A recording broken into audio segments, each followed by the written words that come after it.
17 अगस्त 1988 भावलपुर का सहरा आग उगल रहा था। अमरीकी साख्ता MI टैंक का कोई भी निशाना हदफ पर नहीं लगा था। नुमाइश खत्म हुई तो खिलाफ मामूल पाक फौज की आला क़यादत और अमरीकी मेहमान एक ही तैयारे में सवार होकर वापस रवाना हुए, मगर परवास के कुछ देर बाद ही तैयारा हिचकोले खाता हुआ मुंह के बल जमीन पर गिरा और राख बन गया। मैं बात कर रहा हूं जनरल ज़िया-उल हक के तैयारे के साथ पेश आने वाले वाक़े की। क्या यह वाक़या हादसा था या साजिश थी? अगर यह हादसा था तो इंक्वायरी रिपोर्ट सामने क्यों ना आई, और अगर साजिश थी तो कौन कौन मुलव्विस था? इन हक़ाइक़ से आज हम पर्दा उठाएंगे। मैं हूं आदिल अब्बासी और आप देख रहे हैं आज़ाद मेंटरी।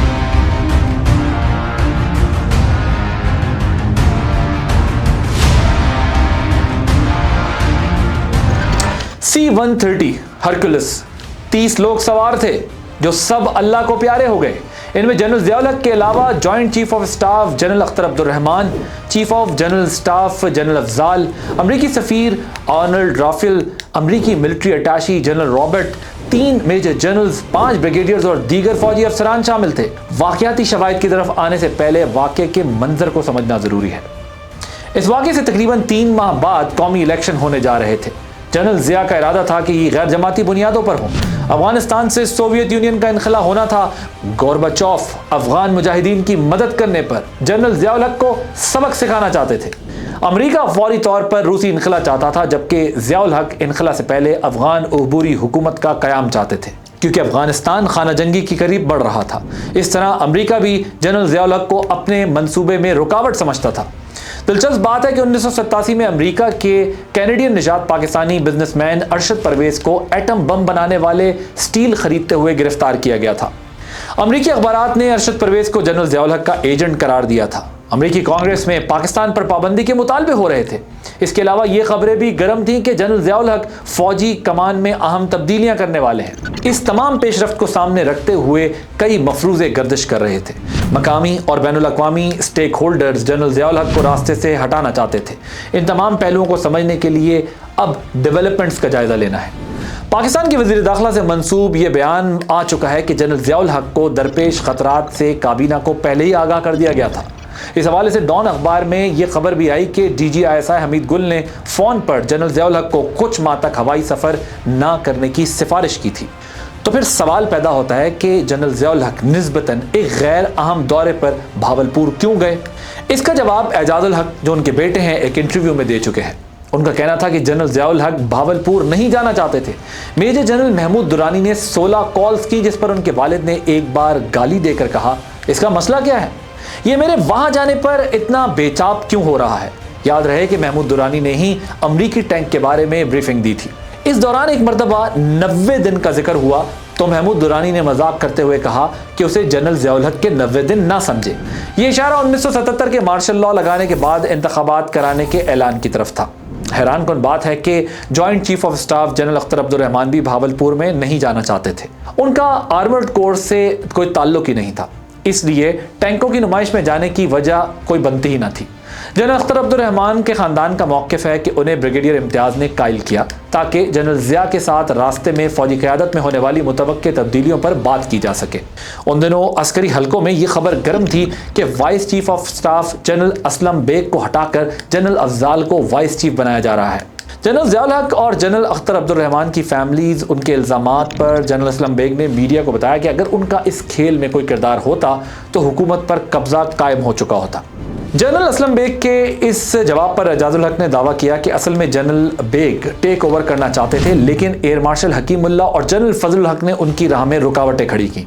इन दोनों शख्सियात ने ही चेयरमैन सेनेट को वाक़े के चंद घंटों बाद कायम मकाम सदर का हलफ दिलवाया। दिलचस्प बात है कि जनरल असलम बेग और सदर गुलाम इसा खान ने भी इस वाक़े को तखरीबकारी करार दिया था, मगर ये तखरीबकारी किसने की, इस बारे में खुलकर किसी को नहीं बताया गया।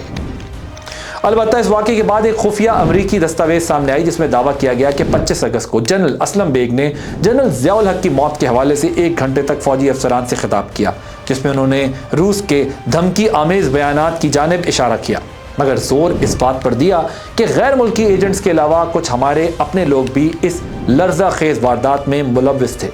इसी खिताब के दौरान उन्होंने एक मरतबा सिविल हुकूमत और 16 नवंबर 1988 को होने वाले इंतखाबात के लिए पाक फौज की हिमायत का अदा किया। यह अहम बयान है, लेकिन हैरान कुन बात यह है कि इसके बावजूद इस वाक़े की क्रिमिनल इंक्वायरी नहीं की गई, अगरचे बाद में आने वाली सिविल हुकूमतों ने 2 कमीशन बनाए। बंदियाल कमीशन बेनज़ीर भुट्टो के दौर में बना, शफीउर रहमान कमीशन नवाज शरीफ के दौर में बना, लेकिन उनकी रिपोर्ट्स आज तक पब्लिक ना हो सकी। ताहम अक्टूबर 1988 में एयरफोर्स की जानिब से वाक़े की टेक्निकल रिपोर्ट काबीना में पेश की गई, जिसमें की गई साजिशों, मफरूज़ों और इम्कानात को रद्द किया गया, जिसके मुताबिक तैयारे में आग नहीं लगी, किसी मिसाइल से हिट करने के शवाहिद भी नहीं मिले, हादसे के वक्त तमाम सिस्टम भी सही काम कर रहे थे, तैयारा बगैर किसी टेक्निकल खराबी के ज़मीन पर गिरा, और इसी तरह की फाइंडिंग्स अमेरिका और पाकिस्तान की मुश्तरका टीम्स ने भी दी। मगर इसके बरक्स अमेरिकी हुकूमत हादसे को टेक्निकल खराबी करार देती रही। अमेरिका ने ऐसा क्यों किया, इसका जवाब हम आखिर में देंगे। पहले C-130 के मलबे की केमिकल एग्जामिनेशन रिपोर्ट का जायजा लेते हैं। यह तज्जिया Pakistan institute of nuclear science and technology की तरफ से किया गया, जिसमें कुछ धमाका खेज केमिकल्स की गैर मामूली मिकदार का जिक्र किया गया। इन केमिकल्स को जहरीली गैस कैन फाड़ने के लिए इस्तेमाल किया जा सकता है। जहरीली गैस कैन फटने से ही जिस्म को मफलूज कर देती है। इस केमिकल तज्जिए को कुछ माहिरीन के तैयारे में सुनी गई आखिरी आवाज़ों के साथ मिलाकर एक इम्कान जाहिर किया गया है। चूँकि C-130 में कोई वॉइस रिकॉर्डर नहीं होता, इसलिए इर्द गिर्द इलाके में मौजूद दीगर जहाज़ों के पायलट से डाटा जमा किया गया, जिसके मुताबिक हादसे से पहले तैयारे के pilot wing commander Mashhood tension में कह रहे थे कि स्टैंड बाय, जिसके बाद प्रेस टू टॉक बटन की टिक टिक सुनाई दी। फिर किसी ने लागर सी आवाज़ में मशहूद पुकारा, जिसके बाद मुकम्मल खामोशी छा गई। जहरीली गैस के इम्कान को एक और पेशरफ से भी तक़वियत मिली। इस इंफॉर्मेशन का सोर्स भी एजाजुल हक है। वो कहते हैं कि कई साल बाद उन्हें एक फ़ौजी ज़राए से एयरफोर्स के पायलट अकरम आवान के मुतालिक मालूमात मिली, जिसे एजेंसियों ने रॉ और मोसाद के ताल्लुक रखने के शुबे में गिरफ्तार किया था। इस वाक़े से मुतालिक जब ज़ेर हिरासत अकरम आवान को मालूम हुआ कि उनके वालिद मेजर जनरल MH आवान भी हलाक होने वालों में शामिल हैं, तो कहने लगे, मुझे नहीं मालूम था कि वो नर्व गैस को इस काम के लिए इस्तेमाल करेंगे। जब कहानी मजीद खुली तो मालूम हुआ कि जहरीली गैस एक गैर मुल्की सफारत खाने में काम करने वाले शख्स के जरिए इंडिया से मंगवाई गई। एजाजुल हक के दावे के मुताबिक अकरम आवान के इस वीडियो बयान की रिकॉर्डिंग जनरल असलम बेग ने DGI को बाईपास करके अपने पास मंगवा ली और कहा कि वक्त आने पर उसे मंजर आम पर लाया जाएगा। रॉ और मोसाद का कनेक्शन कितना दुरुस्त है ये तो नहीं मालूम, मगर एजाजुल हक के इस दावे की सरकारी सतह पर कोई तरदीद नहीं आई। अब इसमें सबसे अहम सवाल कि कौन कौन सी गैर मुल्की ताकतें इस साजिश में मुलव्विस थीं। अमरीकी ब्लू बुक के मुताबिक अगर दुनिया में कहीं भी अमरीकी एहलकार मारा जाता है तो चंद दिन के बाद FBI उसकी तहकीकात के लिए पहुंच जाती है। लेकिन इस केस में FBI की टीम 1 साल बाद आई और सिर्फ जाए वक़ूआ का दौरा किया और चली गई। 26 अक्टूबर को अमरीकी महकमा खारजा ने तैयारा हादसे के लिए अकाउंटेबिलिटी बोर्ड तश्कील देने की तजवीज़ को रद्द कर दिया। अब दिलचस्प बात है कि टेक्निकल रिपोर्ट्स के बरखिलाफ अमेरिका ने टेक्निकल खराबी के नज़रिए को फ़रोग़ दिया, हालांकि अमेरिका और पाकिस्तान के माहिरीन इस इम्कान को रद्द कर चुके थे। अमरीकी महकमा खारजा के करीब समझे जाने वाले अमरीकी सहाफ़ी एप्स्टीन ने अपने मजमून में यह मफरूज़ा पेश किया कि सच सामने आने पर पाक अमरीका ताल्लुकात में तनाव कम करने की कोशिशों को नुकसान पहुंचेगा। पाकिस्तान की सरहदों पर तनाव बढ़ सकता है और नई आने वाली कमज़ोर पाकिस्तानी हुकूमत गैर मुस्तहकम भी हो सकती है, जिससे खित्ते में अमरीका के मफादात को ख़तरा होगा। ये जानना भी अहम है कि जब कांग्रेस ने अमरीकी सफ़ीर को इस मामले पर तलब किया तो उन्होंने कहा कि इंक्वायरी के अगर पाकिस्तान के अंदर किसी शख्स पर उंगली उठ गई तो खाना जंगी का ख़तरा भी हो सकता है।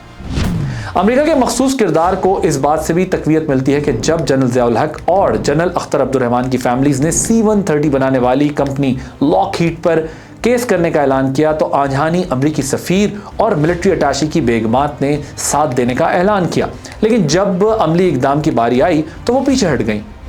अमरीकी एहलकारों ने एजाजुल हक को मशवरा दिया कि अगर मुल्क में रहना है तो ऐसा ना करें। ये तमाम वाक़याती शवाहिद एक वाज़े मंजरकशी कर रहे हैं, लेकिन किसी पर जुर्म की जिम्मेदारी उसी वक्त डाली जा सकती है जब वाक़ई की क्रिमिनल इंक्वायरी होगी, जिसमें अमरीका और ना ही पाकिस्तान की कोई दिलचस्पी है।